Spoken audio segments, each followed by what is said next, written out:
Good Taste Edibles has something wild dropping soon, and you're going to want to be ready for it. They took their fan favorite Funfetti Crispy, you know the one that tastes like a party, and they leveled it all the way up.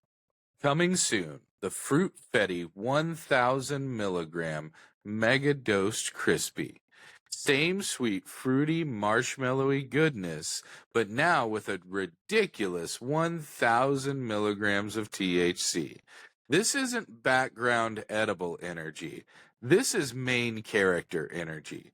Perfect for high tolerance folks or sharing with the crew. Just don't say we didn't warn you. Welcome to Greenway Audio Magazine. I am Tim, and with me is Brandon Dunn. But this week, we have George Jage.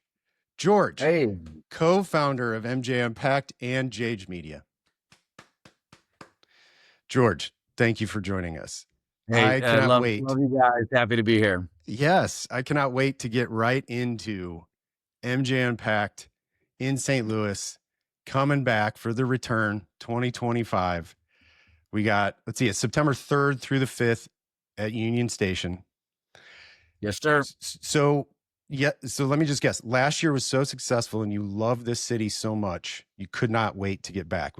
That was the reasoning, right? I'm assuming. George? Sure. Yeah, I mean, I think that's partially true. Listen, and Brandon and I have had a chance to talk a couple of times. I mean, listen, Missouri is such a fantastic market, but it's also, like every other cannabis market, it's rapidly changing and everything else. When we last year in 2024, we had a really successful show in Atlantic City. We were debating whether or not we wanted to kind of tool up some different event products that we would do in the fall. And the show was so successful, I was like, "Where's your fall show?" And we're like, "Well, we'll tell you shortly." And we did the year prior in Detroit, Michigan. Michigan's got a big market and everything else.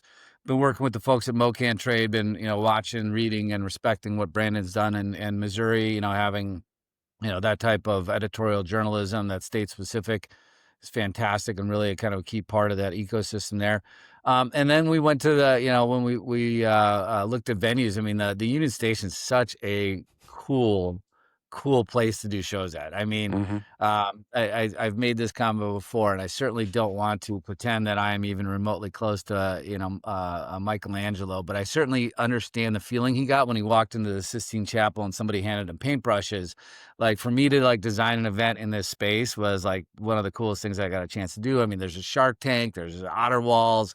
It's like, we're talking to people that we met when we were out there that literally met their spouses on the train platform before they traveled west, and they come and they have their, 50th anniversary parties there.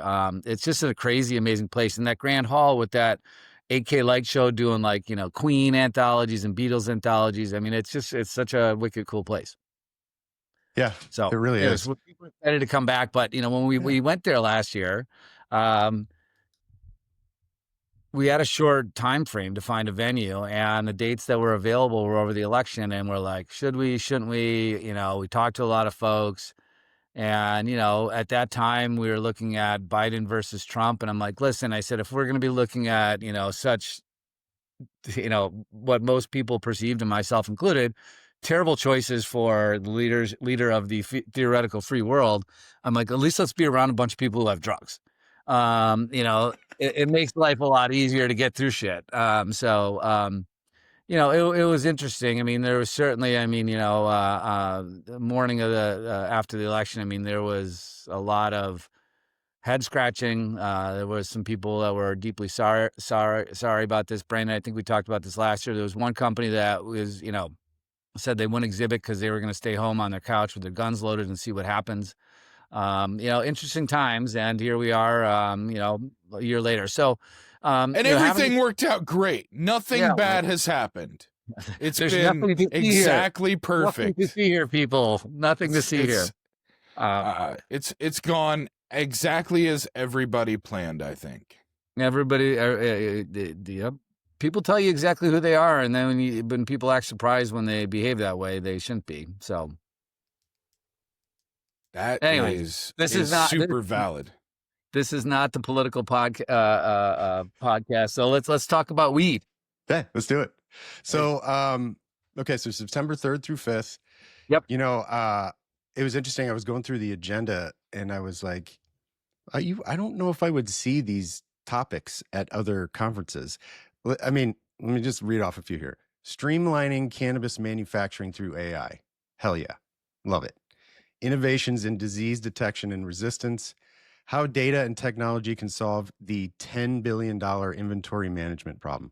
Yes, like all of these are extremely interesting and I would love to attend, but I can't imagine seeing things like that at other conferences. Well, So, and I think what sets us apart at MJ Unpacked is curation, right? Like, I mean, if people like kind of throw a label on us that, about our event, it's curated. We're curating the audience. You have to be a licensed operator to attend, a title and manager hire.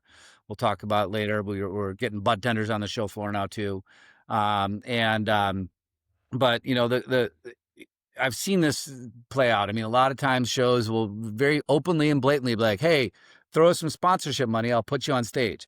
And there isn't a conversation our sales team doesn't have that doesn't involve them saying, we'd like to speak, right? So it's not the easiest thing to tell people, but we tell them that we're not pay for play. We certainly give deference to people who are supporting our event over people who are not if we need a speaker in a certain spot. That's just, kind of business, but like we don't sell our stage, period. And we have a conference committee of retailers from around the country. We have a conference committee of cultivators from around the country. We have a conference committee of brands from around the country and one from scientists and researchers. And we meet with them monthly. I'm not as close to that fire as Adam and my wife, Kim, partner Kim are, but it's almost like kind of like a Vistage or a YEO forum type thing. It's like, they get together and they talk about what's going on with their businesses and we just get to listen, right? And we hear them talk about what are the problems and the challenges they have. When we have an open call for speakers and we go through what was submitted and say, does this seem interesting to you? Would this solve problems for your business?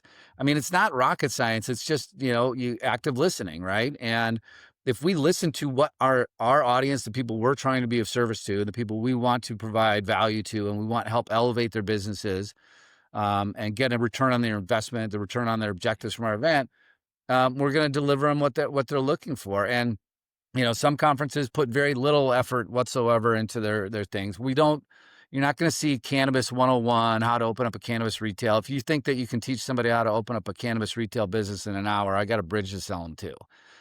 It's just not going to fucking happen. Shots fired. One of the things that I have really appreciated both about you and about the event, you talk about curation and you talk about the event planning, but also the people that you're bringing in, is your no assholes policy. And you and I have talked about it. It's one of the things that I think truly sets the foundation of the culture for the event and the spirit, both professionally and personally, of being there. Is you can see the difference between going to other events where as much as it sounds shitty, like not everybody is welcome here. It's not the Little Rascals He-Man Woman Haters Club, but it is like, hey, like you got to have a varsity letter on your jacket to come to the Letterman's Club. And listen, I mean, that's how it feels. Yeah, and listen, I mean, this is, it's an industry that operates in the shadows. I'm sure you guys have heard stories of some, horrific things that happen, in illegal cultivation because you have no protection from the law, whether it's sexual abuses, physical abuses, theft, murder. These things happen. And I, as a white male, have not necessarily experienced a lot of the things that I've heard have happened at some of these other events in the industry. I certainly watched that butterbean looking dude throw some punches on that one guy at MJ BizCon a couple of years ago that went live on Twitter. I was involved with MJ BizCon and running it when a said group decided that it was appropriate to have a naked lady with sushi, I think it was cold cuts, the charcuterie lady. And that went viral and offended a lot of women. And I think, it's just tolerance is really necessary, but it's also, if people are going to come into this space, and you guys have come across them too, people that just their egos are too big to allow anybody else into their room. Do we need them in there? If they think they're the greatest one, the only one that knows how to grow weed, or they're smarter than everybody else, I mean, go play with your ball in your own yard. We don't need to have you guys on our field. Agreed. Brandon, I don't know if you saw the list. We have a bunch of Greenway Audio Magazine guests that are speaking. We got Boston Dickerson from Vivid and sponsor of the show. And then John Manlove from Apex Trading, who was just on last week, 2 weeks ago. Mitch Myers, who owns my heart and the reason I'm sitting here. Happy Eddie, Eddie Osefo. He's such an amazing human being. I mean, like, you know, Seriously. and if people really knew like what she does on a day-to-day basis, out of love and compassion to help people, like they would enshrine a, you know, temple to her somewhere. Yeah. And Boston and his family, like what, you know, I was so moved when I watched that video from their parents about how they owned a pharmacy and they watched their small, you know, rural community in Missouri, you know, get devastated by opioids. And that commercial they ran is like, you know, hey, big pharma, we're taking our medicine, you take yours. Yep. Yeah. And he got injured in a car accident, so he needed pain medication. He's like, I'm not going to take this shit that I was selling in my community. They shut down the pharmacy and they said, this is a better alternative to healing people. And, you know, God bless them. I'm not an atheist, but I still say that sometimes. Yeah. You know, the amazing human beings, like that type of love and compassion that comes with the plant. When you see people like that, they shine. And Boston and his brother and his parents, yeah, man, they're royalty to us. They are to the state for sure. Yeah, that was a powerful campaign to take your own medicine. Yeah. The first time I watched it, I was like emotional, you know, because I was crying. Yeah. Seriously. So then, we got Joey Pentozzi. Who else did you see on the list that you like? Eddie Osefo, Happy Eddie. He was on this podcast a few weeks ago. Love that guy. And then Joey Pentozzi from Belief. And then you got the We Are Jane group for the morning meetup on the 4th. That's amazing. I'm a huge fan of Rochelle Gordon with Green State, so I saw she was speaking, and she's awesome. So, I mean, just John Pennington. There's just so many great speakers representing Missouri there that love it. One of the things that I really and liked about the lineup was obviously there's a Missouri market spotlight. There was last year. We're in Missouri. It makes sense to talk about Missouri at least a little bit. But I like that it's a completely different group and completely different businesses represented than last year on that market spotlight. And I think that's really cool. And I think it's important that each time we're able to show representation, we're showing a little bit different representation. Sure. Yeah, that's one of the tenets of our programming and kind of mentality around building the content is, you know, hearing those underrepresented voices, people who we haven't been on stage. I've run trade shows for a couple of different industries, and, you know, sometimes, like, I think the early days of the cannabis industry, and I know there's some love and hate for Steve D'Angelo out there. I at the end of the day will always honor and respect him for what he did to get this industry a foothold. Whether everything he did was great is not my business to judge. But, like, you know, you'd see like the same people speaking at every single event, and it's like, why do I want to go to listen to the same person tell the same story and everything else, right? Like, I mean, and you know, mix it up. We all want to learn something new, and we don't learn something new by hearing the same message from the same person over and over again. My kids don't learn, even though we tell them the same thing over and over again. Clean your room. So true, man. Clean your room. You can tell it's three dads of teenagers just by the way we all reacted to that sentiment, because all of us just went, oh, it was like the PTSD just hit all at one time. Exactly. So I'm less than 48 hours away from taking my son off to college in Bozeman, Montana State. So mom's, that's a cool college. Yeah, it is. It's super cool there, dude. It's like, I mean, like, wow, it's beautiful. Yeah, I mean, they got, like, you know, all the dorms have ski lockers. I mean, the big thing is you can't go hiking without bear spray. They do have grizzlies in the area. Did you guys ever, not to go off on a tangent, did you guys ever watch comedian Joe Coy, Jokoi? Oh yeah. Joe's great. Did you watch his Brooklyn one where it's like, my son's not ready for the general population? Like, I'll put him out there and people are like, who put this kid out here? Who put this kid out there? And, like, I give him a bunch of money to come back like 5 hours later, like, Dad, they took all the money. I don't know where it went. The Bro, that's so I'm real. excited. This is going to be such a great opportunity for him to grow into a man, and I think I'm excited for his journey. Apples don't fall far from trees, so he's got a lot of his mom in him. Deeply compassionate and empathetic. He's crafty and resourceful and entrepreneurial like me, and so we'll see how this all plays out. But yes, it's scary. Yeah. scary. I can only imagine. My 15-year-old went on a date with a girl that's old enough to drive last night, and so they went off by themselves, and I'm sitting there like, okay, you've got my credit card, you've got this, like, you're taking care of all these things, but as soon as he's out the door, I'm like, is he gonna make good decisions? And so I can't imagine that, fast forwarding 2 more years and being like, oh, you're 3 states away, scary Yeah, I get stuff. I'm a year away from the college. Yeah. My gosh. So senior, junior, sophomore is the lineup right now. Yeah, I've got a sophomore going into her junior year too. She's sharp as a tack. She's doing this program. It's really cool called Running Start, where she's actually going to take her junior and senior years at the community college. So she'll finish in 2 years. 2 years, she'll have her high school diploma and an associate's degree. Love it. Yeah, my son's doing something similar. He's taken a bunch of advanced classes in science and biosciences. So he did an entire course last year on like blood splatter analysis and DNA analysis and stuff. And so by the time he graduates, he'll actually have graduates high school. He'll have an associate's degree in nursing or blood pathology or something like that. Some shit that I will never understand in my life. He is 15 years old and he's like, yeah, here's how all this works. And I'm like, cool, Dexter, whatever. Well, hey, so if somebody violates the no assholes policy, we can bring your son down to do the blood splatter analysis at the show. Yeah, he can tell us how to make it look like a suicide. Yeah, okay, great, perfect. No, we don't want people to be scared to come to MJ Unpacked.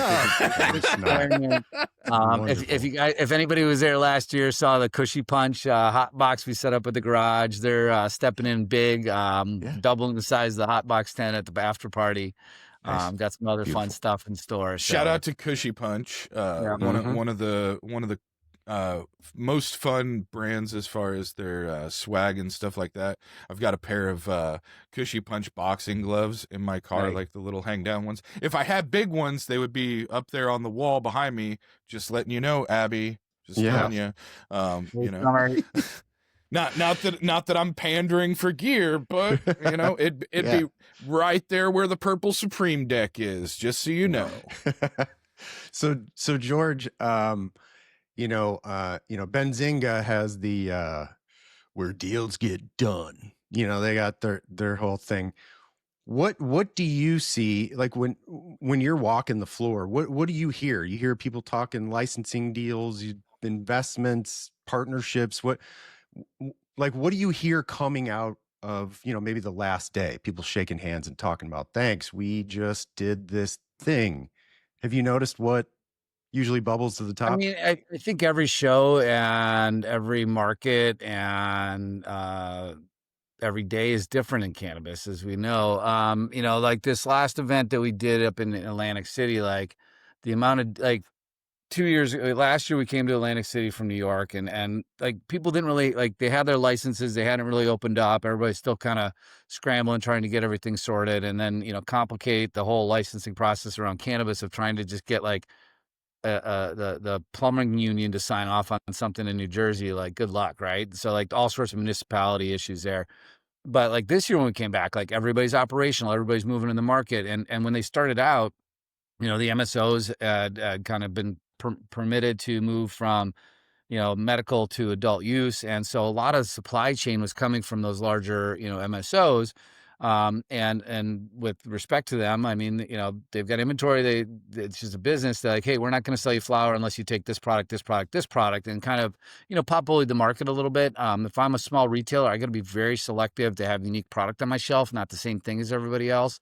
But this year, like, I mean, the activity on the floor, even down to the last minute of, people getting deals done and people coming up and saying, I just got picked up by, 15 more doors in the state, or, 50 more doors as a brand, and just the exuberance and excitement. Now, Missouri, a little bit different. Again, we're attracting a national market to the event, but it's always going to kind of have a regional play, and certainly the state participation is going to be the highest. You've got a vertical market, which is unique, and you also have a lot of consolidation going on. You got a couple big players that are moving to acquire a majority of the licenses in the state. And then, as vertical operator A, talks to vertical operator B, say, you carry my stuff, I'll carry your stuff. So for an independent brand to come into the Missouri market isn't necessarily the easiest thing. I've seen some companies do it really well that are really uniquely positioned.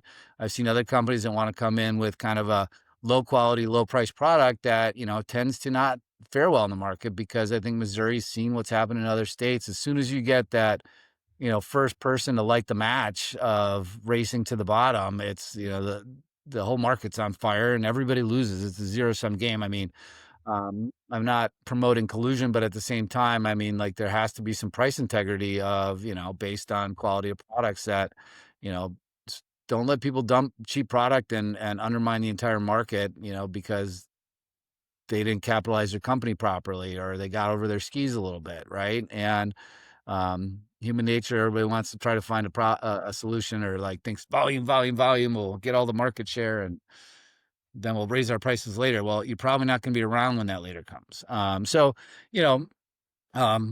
think people that are positioning themselves based on quality, based on, integrity, going to have some have success in any CPG market, not just cannabis.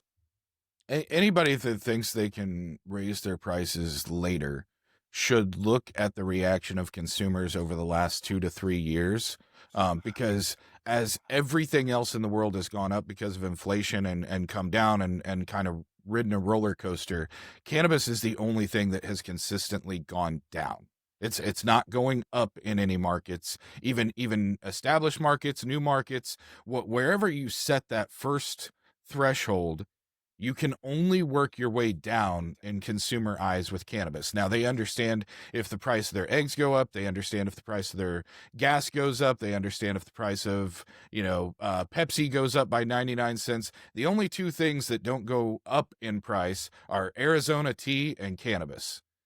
Everything else is subject to change, but the 99-cent label on Arizona is always going to be 99 cents as long as they've got the same CEO in place, and weed is always going to be less expensive later than it was today.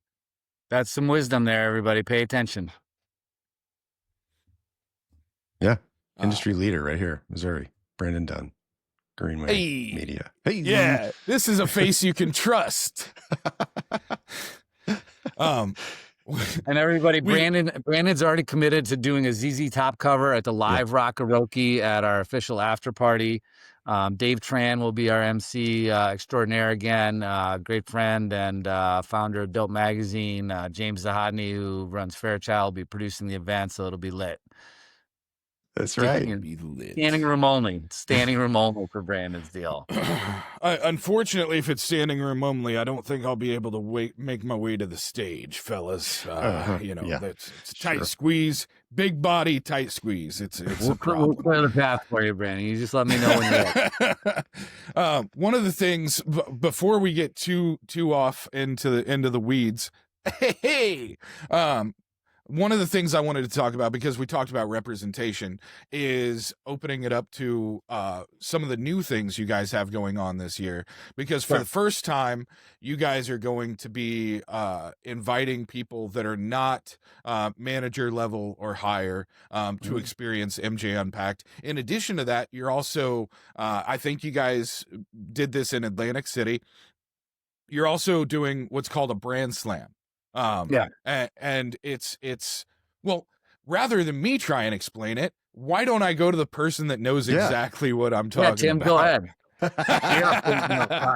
Go ahead. Listen, one of the other things that we love doing is not getting stuck doing the same thing over and over again, right? And we started this back in Atlantic City. We wanted, the Budtenders obviously have a big role that they play, both influencing customer purchase decisions, but also influencing purchasing decisions by their manager. They're usually a little closer to the flames of knowing what's hot, who's got, good product in the market, et cetera. So anybody that's involved in inventory management or purchasing management probably talks to their budtenders on a regular. And so what we're doing is we're creating a budtender pass. We've got a partnership with Seed Talent as well, who's doing a lot of promotion. I think they just sent out an invitation to about 12,000 budtenders in Missouri and Illinois yesterday. And we're offering a discount code so they can come for $5, whereas they get to come to the official after party on Thursday night, and then they can come to the show floor on Friday. So we can still maintain that kind of senior level decision maker like conversations on the second day and the opening night. We're also partnering with MoCan Trade. They do a great job bringing the Missouri community together. So their Q3 mixer is actually part of our opening night reception. So anybody that's a member of MoCan Trade can come that night as part of their membership with MoCan Trade. And we added, we wanted to add some fun stuff on the show floor. I've had mechanical bulls on the show floor. I'm still trying to figure out how to put a zip line in the arena in Atlantic City. There are some liability issues apparently that we have to sort through, but I will find a way. But the pitch stage is that, and it's just so on the Thursday, we've got a couple of supplier slams. So the suppliers get up there. It's like a 3-minute pitch. If they're raising capital, if they want to just sell their wares, they get up. And, again, we have these conversations that everybody who's exhibiting, like, I want to speak. Well, we're not going to put you on stage and sell you as content when it's kind of promotional in nature. We want content that's valuable in nature. But if you want to get up and pitch, like, this is your opportunity. And so that's just kind of an incentive for exhibitors and brands that sign up with us. Get an opportunity to do that. We launched our VIP gift boxes last year in Missouri, which was hugely successful. Best thing ever. But you got one, didn't you? So best thing ever is one of my investors. I see him the second day and he's like kind of walking on the side of the hall. He's got this kind of goofy grin on his face. I'm like, you doing okay? He goes, I'm halfway through my box. I mean, there was probably, a couple 1,000 milligrams of cannabis product in there. He was having fun. When we did this show in Atlantic City, because it's a casino, we kept all the VIP gift boxes over at the official dispensary partner. So we're going to do that in St. Louis. So our official dispensary partner, shout out to Blue Sage Organics, Cannabis Deli, or Show Me Organics and Blue Sage Cannabis Deli. They've got a lit shuttle bus. I think you can smoke on it. I don't want to make promises, but that'll be running almost the entire duration of the show, maybe a 5-10 minute ride over to their dispensary for the speakers, sponsors, and VIPs that get their golden ticket. We'll be able to go pick it up over there. And listen, who doesn't like a box full of free weed? I'm a big believer in the idea of the nose knows. If it smells good, it's going to taste good. It's going to make you feel better whenever you're talking about cannabis flower. And one of my favorite ways to shop, and the best way to shop whenever you're talking about the nose knows, is deli style. Blue Sage has one of the biggest selections of deli-style flower in the state, with great deals on bulk flower. They also have the best selection on Blue Sage house brands like Vivid, Buoyant Bob, and Missouri's Own. So come see your buds in Belton, Carthage, Lebanon, St. Louis, and Valley Park, and check out the full menu of deli-style flower and more at cannabisdeli.com. We will actually be over there picking up our boxes because early we will be doing early and often. Yeah, we will be doing a live broadcast from Blue Sage. We're going to be talking to Tony. I don't know if Tony's going to be there, but we're going to be talking to Montana and Boston for sure. And then we're also going to be doing a few live interviews with some other folks that are, catching the shuttle back and forth and things like that over the course of a few days. So not sure which days we'll be there and at what times yet, but we will be on location at Blue Sage, dispensary partner of MJ Unpacked during MJ Unpacked. Feel free, if you need any space over at the show to do any interviews, let me know. We'll get you covered. Excellent, man. Love it. Hang on one second because this. Sure. No, I need you to put a little mark on it because I don't know because it's not here. Okay. Are you guys still doing the weed cup?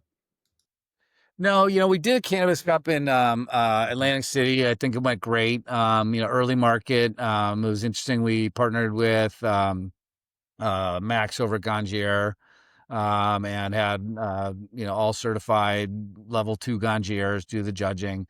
It was a lot of extra work. I'm not going to lie about that.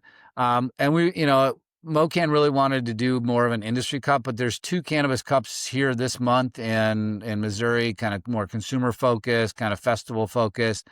We want to respect other people's space, not kind of step on their toes. And people want us to bring MJ Unpacked to Ohio, and I think Lenny Berry does a great job with the Ohio Cannabis Health and Business Summit. Like, why do we want to yuck his yum? Right? He's doing a great job being of service to that market, and respect what he's doing. We want him to be successful. We want Ohio to be successful. We want Missouri to be successful. So, we want to just give some space there. So when we come back next year, we might very well do a Cannabis Cup.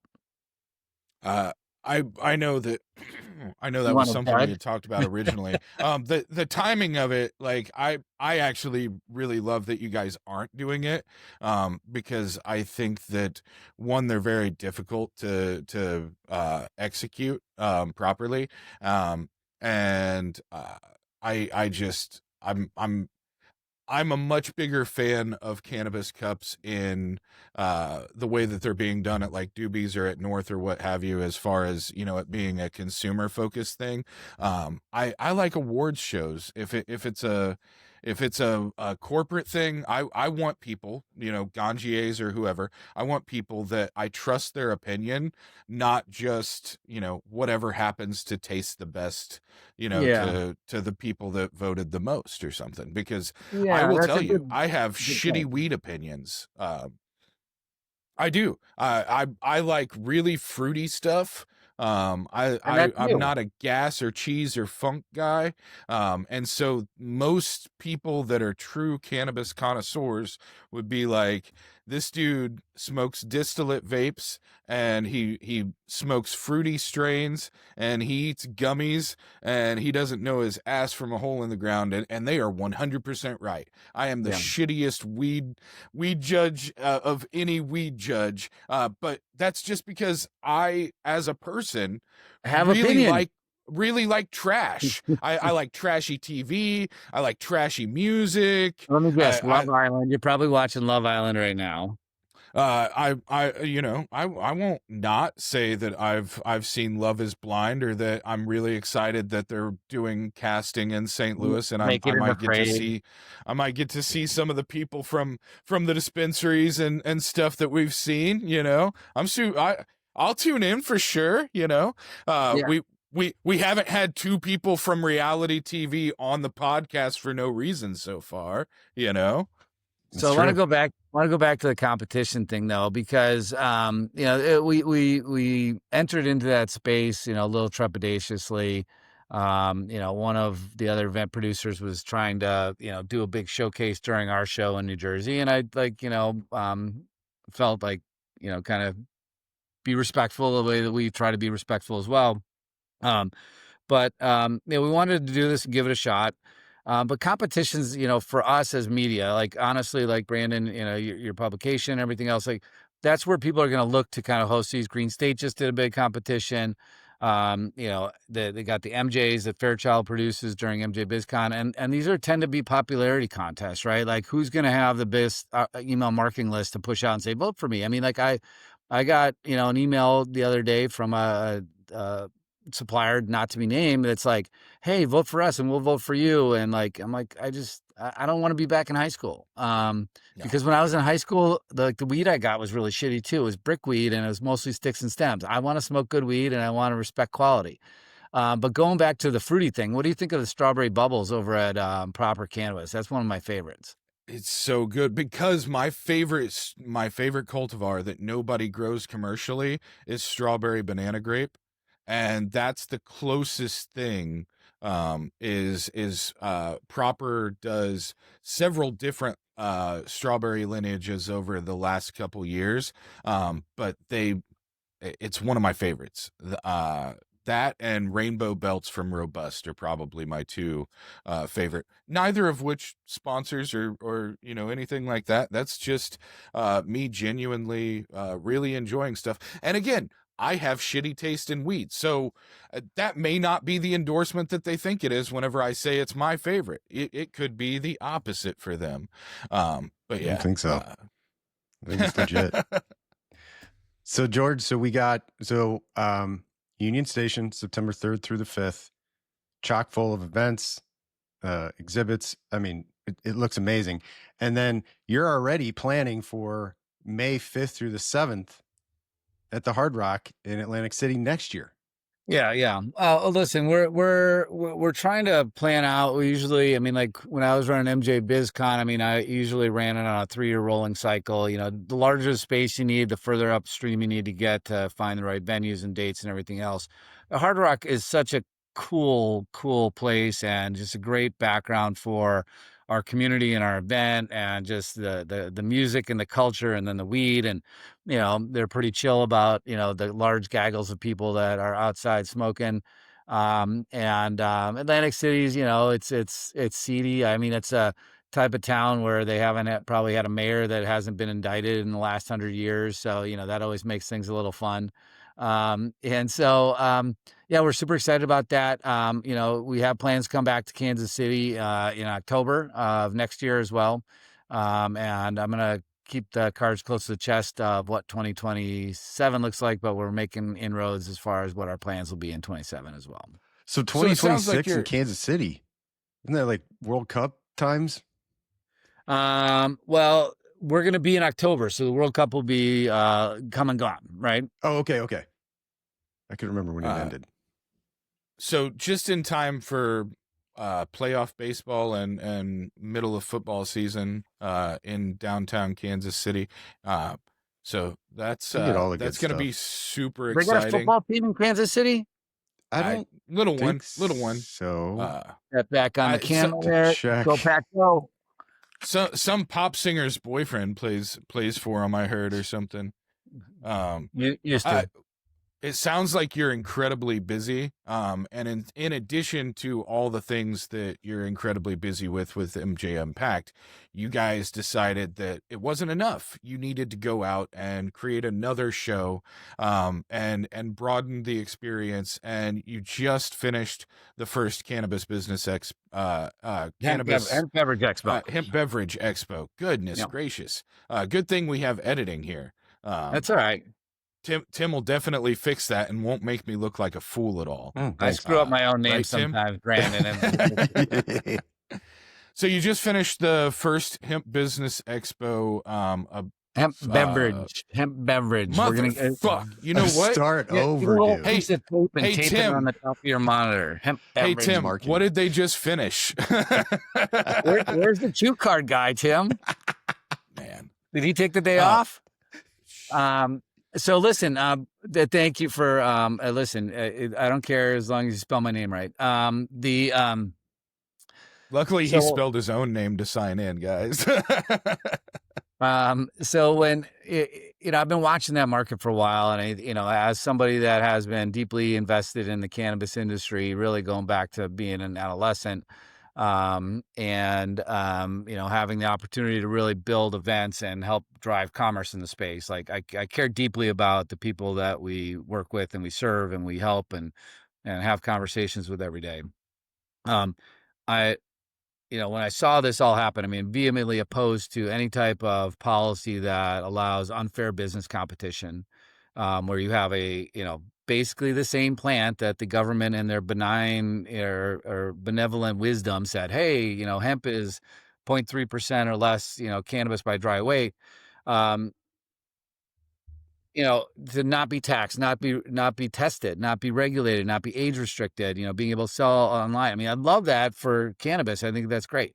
But I mean, even going back to like 2014 when I got in the industry, it's like, this is the perfect intersection of cannabis and alcohol where we can replace the intoxicant, but not the social lubrication. And we've been getting drunk and people have been procreating around intoxicating beverage for millennia. And I think that we have an opportunity here. And And yeah, right. Mom shouldn't have told you that story. So the,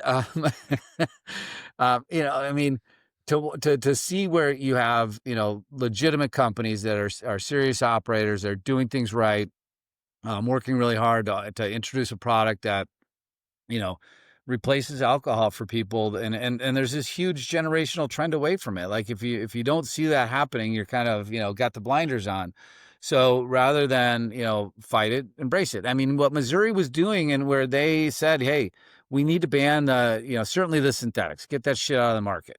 And, you know, but let's ban the hemp products, because again, like they have an interest in protecting the people that they're serving, that have paid a lot of money, invested a lot of time, technology, paid a shit ton of taxes, been overregulated, had those regulations change on a dime on them, and they have to scramble and come up with new packaging and have limited color palettes that they can work with.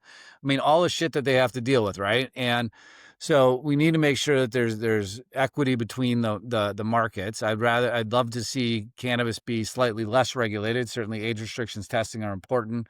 Let's keep it, you know, that's the promise. Keep it out of the hands of the youth. Let's make sure the product's safe for consumers. But then, like, you know, maybe, you know, get rid of the 280E. That would be wonderful. And, you know, maybe, you know, don't put, you know, allow safe banking, so somebody doesn't have to go to a $15 an hour retail job to get shot and killed, which happens every day. Not every day, thankfully, but too often. One time's too much.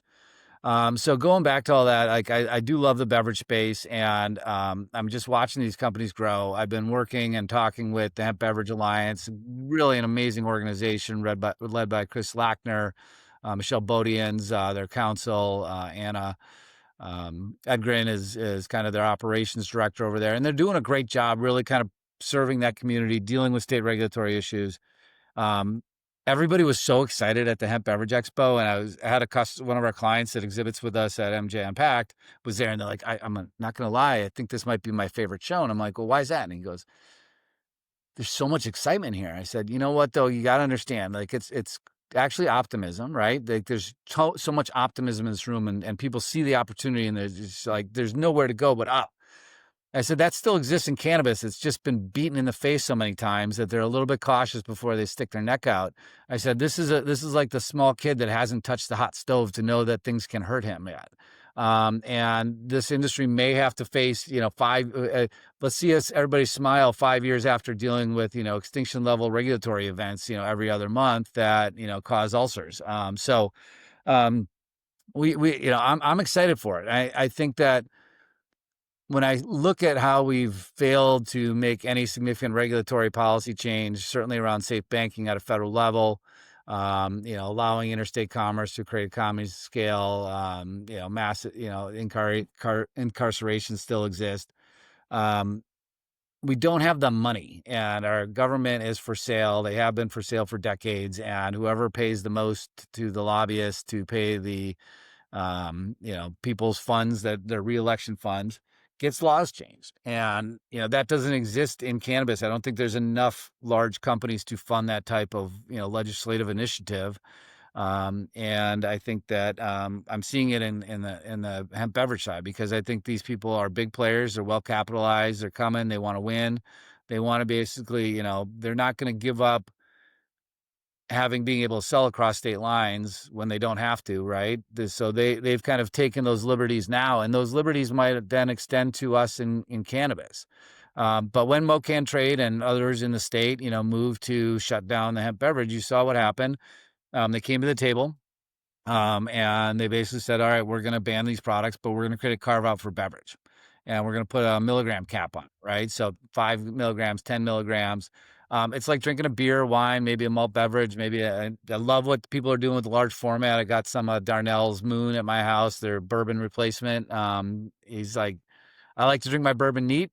He's like, you're not going to like it because it doesn't have that. They can't replace that burn that like you have from drinking like hard alcohol. But like, you know, the innovation that's happening in this space, like people de-alking beers, wines. You know, the Fable's got these great flavor profiles. One of my favorite beverages is Bimble. It's a 1 milligram THC, but it's got full spectrum CBD in it and hemp in there. So I'm getting all of these, you know, awesome cannabinoid health benefits, and I can throw back 3, 4, 5 of them a night and not be like on my ass. and maybe finish it off with an ice bomb, strawberry bubbles. So, I think that there's an opportunity here for innovation and mainstream adoption. I mean, the people that are going to go into a dispensary might not like people with beards. And if I got Brandon telling me, here's what kind of pot you smoke, I'd be like, fuck if he knows me. He's got a beard. I don't like people with beards. And so people don't like to smoke. Not everybody likes to smoke. And so, so I think that, going to the Safeway, the Piggly Wiggly, going to Cup Foods, going to Sprouts, and seeing that this end cap's there, and you've got THC beverages, going to Total Wine and Spirits, going to Top 10 Liquors. It's not just M caps anymore, man. Total Wine, Macadoodles, all those. It's full aisles of THC beverages, and I love it. In so many ways, because I'm a huge cannabis proponent. I love cannabis, and hemp is cannabis, marijuana is cannabis. It's cannabis. My biggest issues in Missouri specifically stem from the fact that we have a cannabis regulation, Department of Cannabis Regulation, Division of Cannabis Regulation, and they don't regulate all of cannabis. That's my biggest issue. And that's, I don't think we should ever have an intoxicating substance of any kind that is known, and we've known about it for years at this point, that anyone between the ages of 0 and 170 can walk in and buy with no information whatsoever. That's my big qualms. That and testing. And everybody's like, oh, well, testing. You always have to look at the worst case scenario. And the worst case scenario is vitamin E acetate in vapes in 2020 and 2021. And just going by that alone, we should never have any kind of ingestible, consumable product that is not tested. It's as simple as that. Now, get any other mix of scenarios and things like that. We can talk about how to regulate it, responsibly. We can talk about how it benefits or doesn't benefit other industries, because in my opinion, progress is good for everyone. I understand market share and things like that, but the big thing that I keep going back to is that if you really care about cannabis and you really care about hemp, regulation does two things. It standardizes things. It makes it so that those worst actors aren't ruining the reputation of other hemp businesses, marijuana businesses, and cannabis in general. And it insulates you in case in the next year or 2 or 5, the federal government finally gets their shit together and says, hey, this is not what we intended with the Farm Bill. And if that happens and you don't have state laws, overnight, your entire hemp program goes away, no matter what it looks like. Right. And those, I mean, it's constant extinction level events. I mean, you saw what happened probably play out in Texas. Lieutenant governor who took money from the alcohol industry tried to ban everything, and then the governor stepped in, and then they had a special session, and then all the Democrats, went to the hills and hid, so they weren't redistricting and gerrymandering. But, just a quick allegory. I have a very good friend. She's a professional speaker, and she texted me. She's like, can you talk? And I said, sure. And I called her up, and I said, what's going on? She goes, well, her and her husband, from time to time, when they don't have the kids in the house, they'll take some gummies. So he went over to the dispensary and picked up some gummies. And, the guy said, take one of these. And he took a full one, and she took like 3/4 of one. And 5 hours later, they were both in the back of an ambulance going to the hospital and thought they were going to die. Good news is that, irresponsible cannabis dosing doesn't lead to death. It does lead to some very severe mental anguish and paranoia and anxiety, and that can be very traumatic for people. And I don't want to dismiss the mental. If you've never had a panic attack, you will if you overdose on cannabis without knowing what you're getting into. So my first question to her was where you live in. She goes, Georgia. I said, well, they don't have adult use, so you didn't go to a dispensary. Can you get me a shot of the store and the product? And so it was the CBD Superstore, and it was a 50 or was it 100 milligram gummy. And, some teenage kid working behind the shop said, take one of these. Wasn't trained, didn't understand the product, And guess what? When this is happening with kids, the news doesn't come out and say the 2018 Farm Bill, hemp derived, federally legal, Bingo. THC. It's the cannabis industry that takes the hit and then propagates, other assholes going out there and saying cannabis, legal cannabis leads to school shootings. I mean, like, there's nothing that has ever fucking been proven about that. And, that's a whole nother issue around mental health that we need to take care of. Excessive cannabis use can cause problems. You can get addicted to cake. There's depression, there's addiction issues that need word. So, I think that we've got, we can't, let cannabis be the scapegoat. We all have to speak up, speak truth, change minds one at a time, and carry the banner and be advocates in our personal lives to educate people about, what this is. And again, like, I went and played golf with a friend in a member guest golf tournament, and I just brought coolers of hemp beverages every day, and I was handing them out to people and telling them, this is what this is. It's technically, you can't sell it here in Washington, but I'm handing this to you as a gift, so I'm not breaking the law.